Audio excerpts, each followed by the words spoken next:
Harris finally made her first trip to the southern border, but Republicans are pointing out that she purposely avoided locations where high rates of illegal activity are actually taking place. New York Congresswoman Nicole Malliotakis tweeted a big scam by the VP and Secretary Malliotakis as they head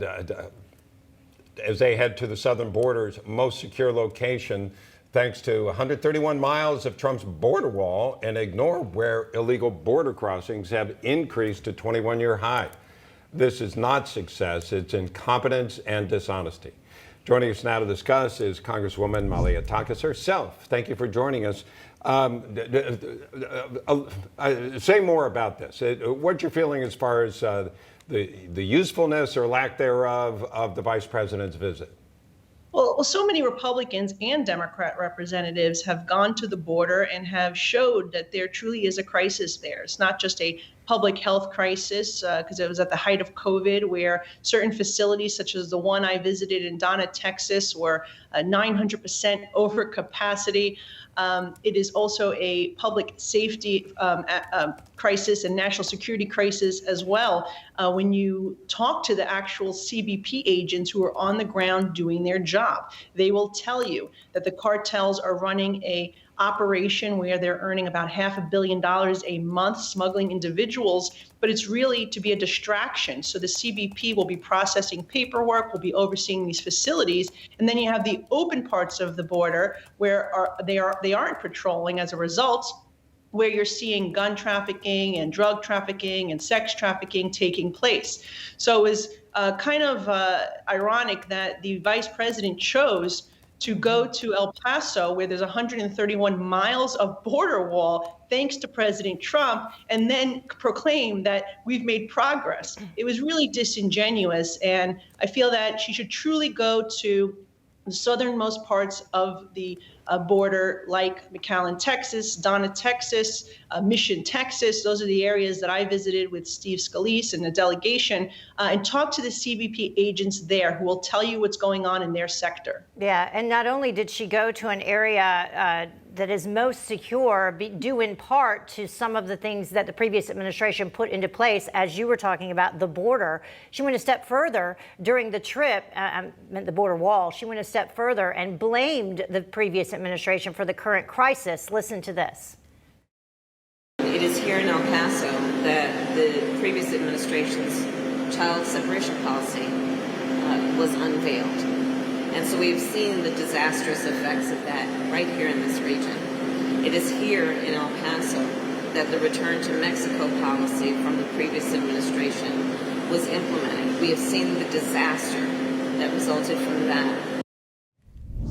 So your thoughts on that? Yeah, it's all about narrative and messaging. They don't give a damn about the people that are there. If you go to the facility that I went to in Donna, Texas, you see these children jammed like sardines in what are known as pods during the height of COVID, no less. But there's children who are there. They've been gang raped. They are crying.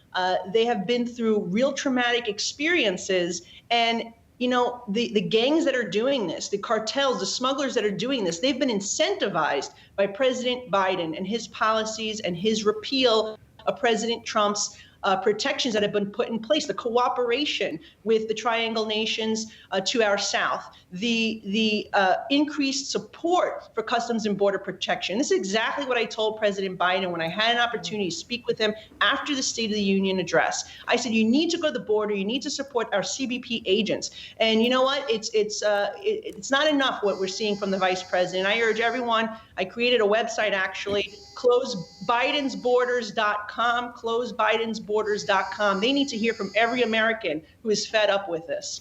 What do you think the end game is of the administration? What do you think President Biden's trying to do here?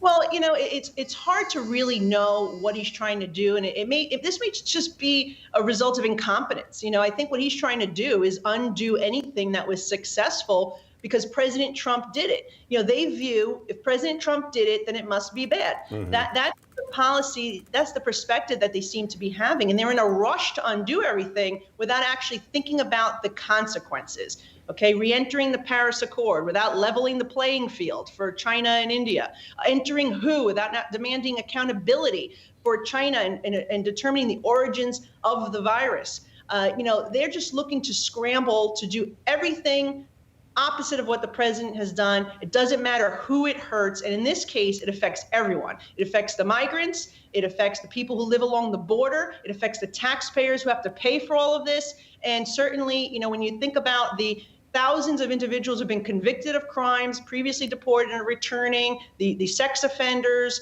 the drug smugglers, even individuals who are found on the terrorist watch lists of the FBI. I mean, think about that. This is what all at jeopardy, and they don't seem to really care. I want to ask you briefly, we're out of time though, but you were a 2017 Republican nominee for New York City mayor. Your thoughts on the spike of crime that's happening across this area, actually, Democratic-run cities across the country, including the shooting that happened in the middle of Midtown this past weekend? Yeah, look, it's tragic. When I ran for mayor, I warned that policies that Mayor de Blasio was putting in place was going to make us they were going to make us less safe. Since then, we've seen a whole bunch of things happen, including defunding the NYPD by 1/6 of their budget, $1 billion. We saw Albany and Governor Cuomo pass legislation that is releasing dangerous people, a bail reform law that's releasing dangerous people with previous convictions back onto our streets. Some cases, 40 prior arrests. There's even somebody who had 77 prior arrests who committed a hate crime in Manhattan. These are the policies that we're seeing in Democratic-run cities, and it's unfortunate, but it's very clear. You look at the cities in which this is happening, they are run by far left individuals who have no regard for our police. They're taking away their resources, and they really don't seem to care about the public safety of their citizenry, which is supposed to be government's paramount responsibility. Yeah, I know you've been very vocal about it, and that's why I wanted to ask you about it today, give you that opportunity. Congresswoman Malliotakis, thank you so much for joining us. Thank you.